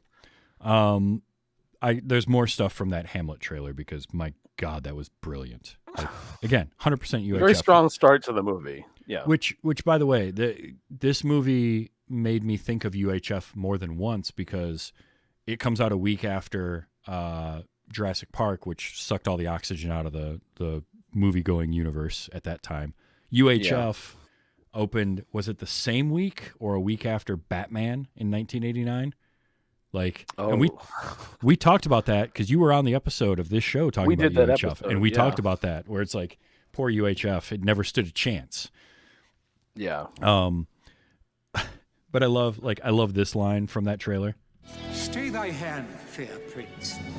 Who said I'm fair? Who said I'm fair? And then do you have the last one from the trailer? So I have a couple of their movie trailer voice guy, which cracked me up. He's not Don LaFontaine, but they're going for that moment, which is... Something is rotten in the state of Denmark, and Hamlet is taking out the trash. Again, like the Gandhi 2 UHF trailers, it's very similar. Yeah. There's also... No one's going to tell this sweet prince good night. It's so good. It's so dumb. But I did get, I'm pretty sure this is what you're mentioning, which is... To be or not to be. Not to be. Lighting the cigar. So I adored that so There are much. so many little things in this movie where if there's a movie that you watched as a kid and then like you're in college and you're just talking with your friends. You're like, oh, have any of you guys seen this? And then you're sitting there watching this movie with your friends and you're like enjoying it so much, and you're watching them maybe not responding, but it's like, this is not going to affect how much I enjoy this movie. There's so many like little moments in this movie that register on that like spectrum for me, where it's like this I would have been quoting this movie throughout my childhood and into my teens if I had seen it when when it came out, But I'm glad I can appreciate it now. So yeah. I mean, a simple one like when Danny's talking, when Danny meets F. Murray Abraham's character, and the first thing he says is, "Watch it, Jack. He killed Mozart." And having even not seen this movie, I think that every time I see F. Murray Abraham in something, like, oh god, he killed Mozart, and then I realize, not seen Amadeus, oh really? But I get the reference. Well, but I get the reference. It's great, and then even like Danny saying this to Jack later on in the movie. No, actually makes absolutely no sense, but I'll try to explain to you. It actually makes no sense, but I'll try to explain it to you. Is once again the movie, like the writers and everybody making this movie understanding the assignment, because he's like, it makes sense. No, actually, it doesn't make any sense, but that's okay. Yeah. But that's like, I mean, directing and getting a movie done is a lot of, I know that this doesn't make sense right now, but when we cut it together and we shoot it from this angle and it comes to like, it will work. And I think people have a better capacity for that suspension or perspective now than they used to when it was just tennis ball on a stick. But yeah, it doesn't make any sense, but trust me. Even we talked about it last week with the shot of Emmett Walsh picking up his hat and putting it back on at the end of Blood Simple. Yeah. And how like he didn't understand it. Yeah. But it works for the movie. And it's a good button for his character. Yeah. Oh, absolutely. It's I also like Danny being self-aware enough when he's going to play chicken with the car, and then so he's on the bike, the little pink bike with like the tassels on it and everything, and then he decides chicken it is, and he starts riding towards the car, and then I'm a comedy sidekick. Oh shit! I'm a comedy sidekick. The realization washing over his face. I gotta say, yep. Like Austin O'Brien was good. He was well suited for this movie. Yeah. He fits in the same pantheon as other kids that were in 90s movies that, of course, that was the guy for that character, just because. Oh, yeah. I'm not sure what I'm trying to articulate here, but like he fits that role. Like I can't think of anybody else. It's like Marty McFly. You can't really think of Eric Stoltz as him because Michael J. Fox just was that character. Yeah. Yeah. When you read that, like, oh, Macaulay Culkin was up for this role, but he didn't do it because he was working on The Good Son. Like, okay, I can maybe see that, but I think it would have been too much. Yeah, I do. I think having Danny be like a nobody-ish. I mean, no hate on Danny, but having him be like a less known kid, it works as a better, passenger vehicle for like the audience. Yeah, I think so. Yeah. Charles Dance, we talked about how much fun he was having. First of all, Charles Dance, wonderful villain. Like he can just play that so well. Even, you know, and as he's gotten older, he's just gotten cooler. Like he's just gotten better, I think. It's been great seeing him in Game of Thrones, and it's like the first thing that it really like solidified who he was, and then watching all these things that he's done all this time, and I'm like, oh, he was in this? Oh, he's great in this. And then yeah, he's been consistent, and I've been sleeping on him this whole time. Yeah. But he's got some great lines in here. There was when he first, let's see, what have I got here? Oh, okay. Like this. The fart goes off in 7 minutes. The fart goes off in 7 minutes. Like he delivered that line completely just straight laced, and that's what makes it work. Like the ridiculousness of that. Yeah, and you know they must have been laughing on set. Like, absolutely. Get it all out of your system so we can just do it stone faced when we need to. And even back and forth, like when Danny and Jack show up at the house, and I have a line from that where Jack says to the guy who answers the door, it's the drug dealer of the house home. When Charles Dance comes out and he asks him, and they have this exchange. Are you a henchman? No, I only go as far as lackey. It's just really good. It's really good. What was this one? Oh, Pie.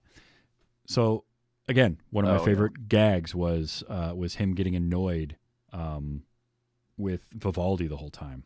Can take you out as easy as cake. Pie, you Sicilian schmuck. Like this is the second line I think he says is that, and it just keeps going from there. And it's seconds after he, off screen, shoots a bullet at a bullseye and the chair's arm. Yeah. So it's like the pairing of that with the you idiots, like he's gonna kill him for saying something. Like you just know that that's going to happen. Yep. That's what they're establishing. You've got he quotes Sherlock Holmes, which I'll always capture. That if you eliminate all logical solutions to a problem, the illogical, however impossible, is invariably true. Loved it. Like, that's a great line, So just in a vacuum. He exists in their universe, Sherlock Holmes. Yes. Yep. Well, the other thing is, are these all just movie universe? Because it's all the police stations kind of overlapped with each other, or do they all of those weird cops from different things happen to work at that one? I'm not sure. I like to think it seemed like it was a multi-purpose LAPD for all movies. Yeah, that's the way I'm viewing it. It was that. Yeah. Anyway, continue. Sorry, we're running long here. I know. No, it's fine. He even mentions I loved Hannibal Lecter can do the catering. It's good, and I love a good Hannibal Lecter joke. I also liked his when he gets to New York. And he has to test his theory, so he just walks up to the random dude and shoots him. I love that moment as he's figuring it out, because then I've just shot somebody. I did it on purpose.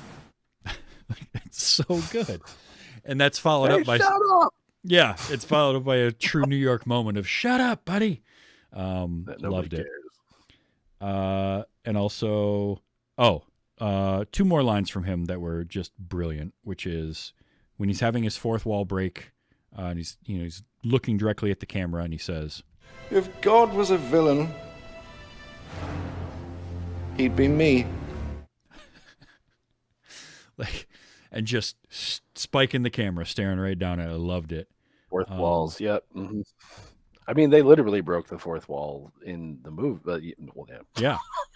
No, it was good. And also this one was when he's on the rooftop talking to Jack at the climax. Because here in this world, the bad guys can win. Oh, he's just relishing in that. It's so good. And look, it's an Arnold movie. I got Arnold quotes. I got Arnold clips. Oh yeah. There's no way not to. Kind of his thing.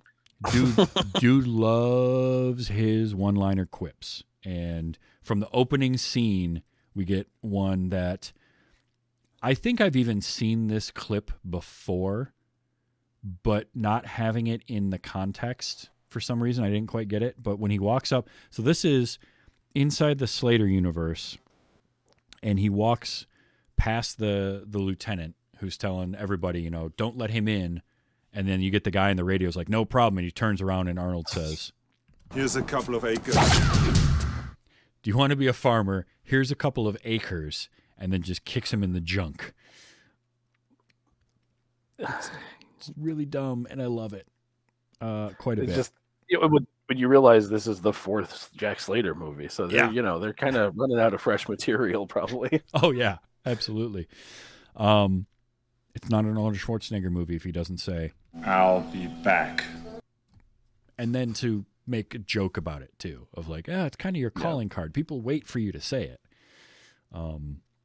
Which is why later on, and that was another one of those wonderful running gags of him trying to surprise the kid with things he would say. So then later on when he does, Rubber baby buggy bumpers. Ah, you didn't know I'm gonna say that, did you? I loved that when he's in the real world. He says the word California in a way that only Arnold could say. And so here we go. They don't exist because this is a movie. No, this is California. Which, I mean, he's not wrong either. Like that's a really good line. Did you get him saying governor as well? Oh, you mean this? When the governor gets here, call me. The governor is here. The governor is. I mentioned this one already, so I'll say it again. Could I speak to the drug dealer of the house, please? When you read that in a script, you just have to laugh. You have to. It's so good. It's right up there with when the fart goes off. Yeah. Okay. By the way, arming the fart by pulling his finger. Top tier. Top tier. I didn't expect that. And then when Charles Dance walks up and just tugs on his finger and it arms it, and I may have had to pause the movie for a minute and just let that one wash over me and laugh for a second because that was really, really good. Because then Arnold sang, The other fart is gonna pass gas one more time. just so many of those. Or A flatulent man. he was a good man. Not a flatulent man. Flagellant man, the flatulent man. Yeah. Yeah. Making fun of his own name. You think you're funny, don't you? I know I am. I'm the famous comedian Arnold Braunschweiger. Schwarzenegger. Gesundheit. Arnold Braunschweiger. It was so good. And then it's the fourth Jack Slater movie. So making fun of kind of those this time it's personal type movies. Yes. We get to who's Art Carney play? Because someone killed my favorite second cousin. My favorite second cousin. That won't get old. And everybody knows it's his favorite second cousin. That's the best part. Is it's done so well because it's a stupid joke and every character in that movie is in on that joke. Yeah. But they do somewhat ground it because when Vivaldi has him and he's like talking to him, is like, does he know? Which again, it's kind of stupid because they've captured him to ask him questions, but they're actually giving him information. Yeah. I don't know. I didn't track that whole plot about the mob and Vivaldi, but it doesn't matter really. But Art Carney, the cousin, he says we mostly talk about like calibers, like gun stuff. So I'm like, oh, okay. Well, if his second cousin is just like a government guy who works in munition, like it tracks. Maybe that's okay. And he would have a good relationship with him because he works with this stuff. So he could be like an Alfred or what's his face? Morgan Freeman's character, Lucius Fox. Lucius Fox, yeah. Yeah, he could be like another like a resource. So it could work, but yeah, it's believable enough. It's not just a joke. That's the thing. None of these are just jokes. No. They all work and are jokes. Yes. Yep, that is what does it. I loved Danny saying, what is it? I booted. Sorry, I thought I was going to die, which booted is not a term I've ever heard for getting sick, but it did make me laugh. But then Arnold responding, Well, I'm sorry to disappoint you, but you're going to live to enjoy all the glorious fruits life has to offer. Acne, shaving, premature ejaculation, and your first divorce. Good advice there, Jack. Good advice. Which then comes up later. Yeah. Yep. Danny brings That's it back. kind of like brings it back full circle. Yeah. And the last one I got, and it's just, again, just a wonderful delivery. Yeah, he's guilty of acting like an asshole. Guilty of acting like an asshole. So good. Well, then says, then that's when he has the line about politicians, and like we'd have to lock all of them up if that was the crime. Right. Yep. So we're like, wait a minute, is this where his gubernatorial ambitions began? It might have been. Because it's about 10 years before, right? He was About 10 years after this Yeah. is when he became a governor, early 2000s. Yeah, it was. Yeah. Also, so the title "Last Action Hero." Mhm. Before having seen this, what did that mean to you? What could you connotate from those words in that order? I don't know. It seemed to me like something along the lines of like action movies changing, and this kid was going to be involved with like the last of that type of movie, which in a way we sort of had. Like this was a changing of from 80s to 90s action movies did evolve and change. And Yeah. Arnold was kind of the last of that for a long time, because if you really think about it, like Van Damme was an action hero in the 80s, but by the mid 90s he was direct to video. And Yeah. Seagal and Schwarzenegger and Stallone's movies started to have this downturn in those mid 90s, and they had to reinvent themselves and do new stuff. Yeah. So kind of, but what was it for you? What did those mean to you when watching it? It was the title of the movie. That was what I knew it. Well, just like Jingle All the Way. Granted, I know Jingle All the Way, from Jingle Bells, obviously. But Sure. Last Action Hero, it's a very specific order of words that you don't hear ever really outside of the movie. Even in the movie, you don't really hear it. But then when Joan Plowright, as the teacher, mentions Laurence Olivier being potentially like the first action hero, like the title locks into place for me, and I'm like, oh, I get what this. Okay, like just dropping that, it set up.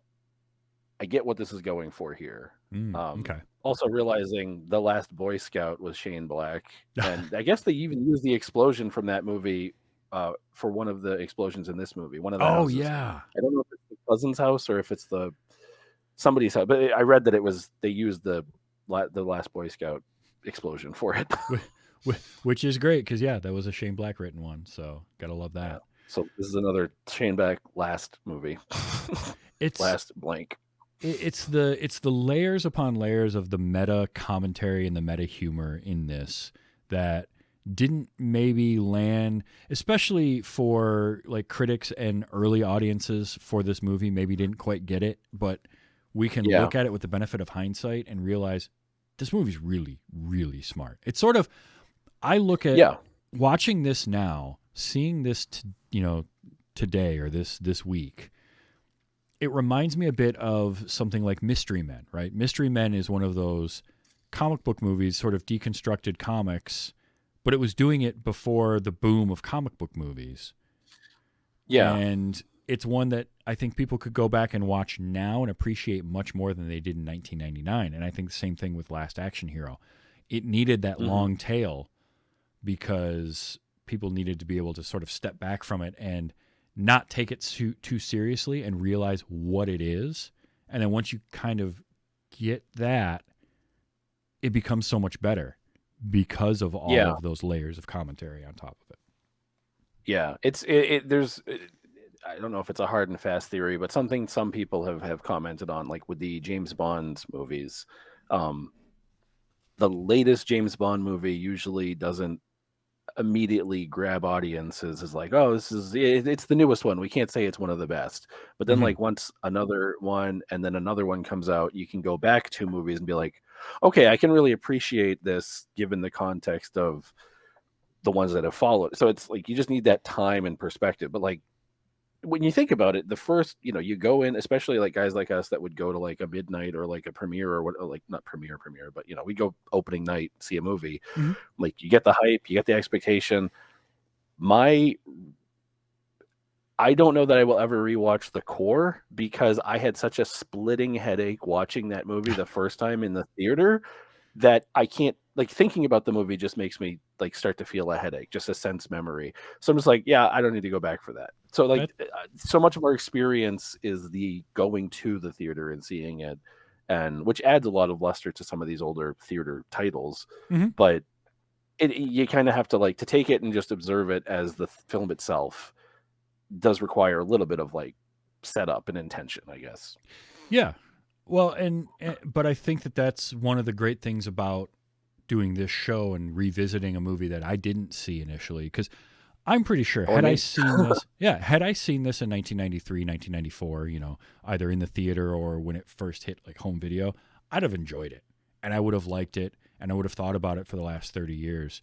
So part of me is a little bit bummed out that I missed out on that, but at the same time, I got to revisit it and really enjoy it today with that mindset, and it was just a ton of fun. Like, that's what this movie is fun. It's just ridiculous, over the top action from a great action director, and I think I started down that road a little bit earlier with like getting McTiernan to direct this with his dry sense of humor, but his also sense for how to film action. Yeah. And how to make that compelling and how to make a visually interesting movie in a lot of ways helps, because I think you need that. That's what makes, like, Edgar Wright gets that when he's making a movie. So when you watch Hot Fuzz, when you watch Baby Driver, when you watch whatever he's making, like, he understands how to make something visually interesting. And sometimes that can be tougher. Like, I can remember having a conversation about Batman Begins with somebody because, like, and their thing was, well, Nolan can't direct the fight sequences well, and that took them out of the movie. He's gotten better at stuff like that, but that's not his type of movie, so it's a little tougher than if you've got somebody like McTiernan doing it. You've got, it's like having a non-Spielberg person do like a Spielberg-type shot where you can kind of tell it's somebody trying to do that thing. Kind of like with 3 Days of the Condor when we did that. Like, there's a lot of visual storytelling in that movie that doesn't play like your traditional spy movie because who was Condor who did 3 Days of the Condor again? I can't remember. Frankenheimer. Yeah. He wasn't like, I mean, he did all the President's Men, right? Or was that just Robert Redford? So Sidney Pollack. Sidney Pollack, yes, that's right. Yes. Sorry, yeah. But yeah, he wasn't known for like spy movies. So like, but it's also that the Joe Turner character was like an everyman. So it kind of like this. It's a guy out of his element trying to navigate a scary world. Yeah. Maybe we have a movie type. Could be, but like that works. I think McTiernan gets unfairly like lumped into some of, because you look at his filmography, and with the exception of maybe Rollerball, which isn't good, and he'll probably even admit to that, like, his movies are good and they're always interesting to watch. I've never come away from a McTiernan movie not interested. He's always done something to capture my attention. Thomas Crown Affair, by the way, underrated. If you haven't seen that, that's a good one. You got to watch. And I think he was, honestly, in hindsight, I think he was the right choice for this, because you needed somebody that understood making an action movie and then can build the satire on top of that. And while his method of comedy is a lot more dry humor, it can get there. I wish he had a little more time to work on this and a little more, let some things bake, and they could have refined a few of the VFX shots. That there's a couple shots in here that are rougher. Some of it technology at the time, some of it is just they had to rush to get it done. But I mean, everybody working on this, from director on down, cast, costume design. We didn't even mention the soundtrack. The soundtrack to this is great. It's just that good, like, hard rock. They went to AC/DC and got them to write a song for it. Big Gun. Yeah, which is the name of the song is Big Gun. Such a good name. It's such an AC/DC name too. Yeah. I did think so. They meant one of the trivia things mentioned the large, like 4 foot or 4-story tall inflatable Jack Slater from the premiere. Originally was supposed to have like a bundle of dynamite in his hands, but they went with a badge because of, I can't remember what it was. There was something that happened. World Trade Center thing in World Trade Center. Yeah. So after that, they changed it to him having a badge, but the dynamite makes more sense because that's what comes through the screen. So it kind of the badge doesn't really come up as an icon except for when he gives it to his boss. But I'm like, I get why the dynamite was there originally. Yeah, I get it. It's not, walkie-talkies and ET, but I get it. Oh, by the way, one of my favorite IMDb trivias, I got to have one of these almost all the time, is I want this to be true, but I don't believe it one bit, is this was one of director Stanley Kubrick's favorite films. I saw that. That's interesting. I don't buy it, but I also do, and I want it to be true. Like, because I could see it. I could see him appreciating this for what it is. Right? Yeah. It's kind of... There's... Well, go ahead. I was just saying, it's kind of... We've talked a little bit about it, and I know I've talked about it with other people. Like, if you told me David Lynch liked this movie, I would buy that. Because I feel like now that I've seen enough interviews and watched a few David Lynch things, I could get him like finding the humor in this and being like, this is totally dumb and I love it. Yeah. There's in I've heard a lot of comedians talking in like podcasts and interviews and stuff and talking about like bombing or like when Norm Macdonald passed and like he would love going on stage and just bombing and just sitting in it with all the people. But like all the other comedians were backstage dying. So it was like he was the comic. He wasn't there for the audience. He was making everyone else laugh. And in a sense, I feel like there were probably a number of individuals who saw this movie and it was like, this is for us right now. Yeah. It will come around. But for like, I don't know how intensely they wave that flag, but I'm sure there were people that appreciated it at the time too. Oh, I absolutely. No, honestly, it's a bummer that it took me 30 years to see it, but I'm glad that we got to watch it. And yeah, this is just a lot of fun. It is streaming for free on Tubi right now. So if you want to watch it there, you absolutely can. Just there'll be some commercials in there. They're not that difficult. They're not that bad. Is that the remastered version that they just did for the re-release, or is it? Because I think there was a DVD of it, but I know they did a 4K remaster, that's what I have. Yeah, but I don't know that it is or not. I mean, it's a streaming service, so it's hard to say. But the movie looks Tubi. Yeah, it's Tubi.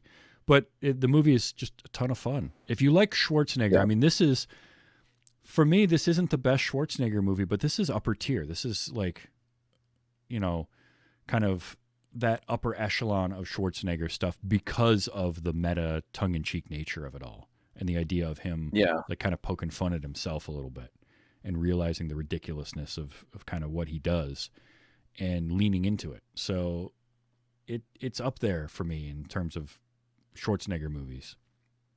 Would you say, calling back to Blood Simple last week, would you say that in your top 10 Arnold movies, this is like in a comfortable 6 to 10 somewhere? Yes. Yep, absolutely. Because I would put you got your Predator and Terminator 2 and those kinds of movies there. That's like your top 5. This would comfortably slot anywhere in that 6 to 10 range. I think it could bounce around and shift and move. It does, kind of like that's what I was saying with Blood Simple. Like it doesn't need to stay in one spot, but it's definitely in that spot. Yeah. Depending on my mood that day, it might be as high as 5, it might be as low as 9, but it's going to be somewhere in there. Like it's because it's so well done, and he's having fun in there too. Yeah, and it's an iconic look. That's also it's very approachable. It's I've got a couple hours to kill. I don't want to watch T2 because I don't want to do that to myself right now before I go to work. But like you could throw this on and just enjoy it. Yeah, absolutely. Yeah, this could be a background movie. And then you can catch parts of it. And like I say, I want to rewatch it just to see how much more of like the gags and the goofs and the intentional silliness I missed the first time. How many more things I can pick out of it? How many more Easter eggs I can find? So, yeah, definitely a lot of fun. This has been great. I really enjoyed this movie, and I'm glad that we got to talk about it. So, thank you so much for being here. Thanks for the suggestions. Now, if you like this conversation and you want to hear more of them, number one, I've been doing this show for a few years now, and I've got 262 other episodes that you could check out. You can find all those at tvstravis.com. You can hang out Sunday nights at 8 p.m. Eastern time and watch the recording happen live. right here, twitch.tv/TVsTravis or youtube.com/@TVsTravis. You can catch it in both spots. Next week, J Dimes is coming back. We're going to talk about, this is kind of a fun one. We're going to talk about a comic book movie, but not the one you're thinking of. The Punisher. The Punisher from 1989. The Dolph Lundgren Punisher. I've never seen it, and I kind of want to. I've seen every other Punisher movie, and I have my thoughts and feelings on the Punisher as a character and in movies, but I've never seen this one, and I kind of want to. So we're going to do that next week. J Dimes is coming back. Have you seen that? I haven't seen that one. Okay. I believe I've seen the Thomas Jane, and I've seen like the the Netflix Daredevil stuff. Sure. But yeah, not familiar. I haven't seen. I haven't gone back to a lot of the '80s action stuff. Only certain things that have called out to me. Well, it is available on YouTube somewhere, and it's definitely one to check out. So I'm doing that. That's going to be a lot of fun. And I can't wait for that. I've got some other good stuff coming up towards the end of this month and into May. I cannot wait. I'm gonna see some more Coen brothers that I have not seen before, and I get to show. I'm jealous of one of those. Yeah, and I'm One that you also told me about.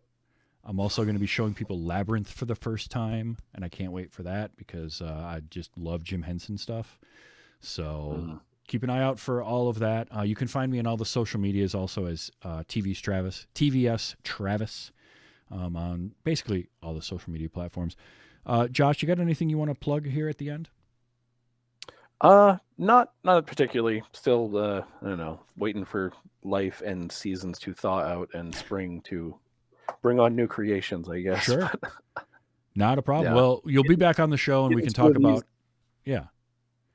Well, I was saying getting 2 of these in a row done, that definitely makes me feel like, oh, I should be doing more stuff more often. So, and talking about movies, it's an itch that does not get scratched that often, satisfactorily. Really, when you have a good conversation with somebody about a movie, like it's rare to find people that you gravitate toward like we do. Yeah. So it's making me want to do more stuff. So, yeah, we'll stay tuned, I guess. I don't know. Excellent. Yep. Well, stay tuned for that. And, when you got more stuff, you'll be back on the show. So maybe by then you'll have something to talk about. If not, it'll be that to be determined, but it's all good. I love that I love that I can help kind of juice that up a little bit for you. That's great. Yeah. So definitely. Yeah, definitely come on. Reciprocal. Definitely. So be ready for next week and The Punisher with J Dimes. I cannot wait. I've heard about this movie, and so I'm excited to watch it and see if it's really what people said it was. But until then, until The Punisher, just remember, enjoy your movies, and let's be excellent to each other. This has been Wait You Haven't Seen.